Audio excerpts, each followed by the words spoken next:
শুনেছি সেদিন তুমি সাগরের ঢেউয়ে চেপে নীল জল দিগন্ত ছুঁয়ে এসেছো। আমি শুনেছি সেদিন তুমি নোনা বালি তীর ধরে বহুদূর বহুদূর হেঁটে এসেছো। আমি কখনো যাইনি জলে, কখনো ভাসিনি নীলে, কখনো রাখিনি চোখ ডানা মেলা গাংচিলে।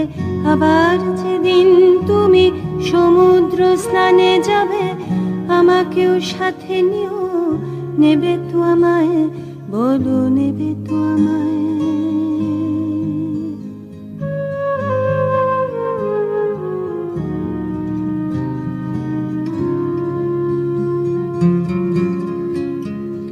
আমি শুনেছি সেদিন নাকি তুমি মিলে তোমরা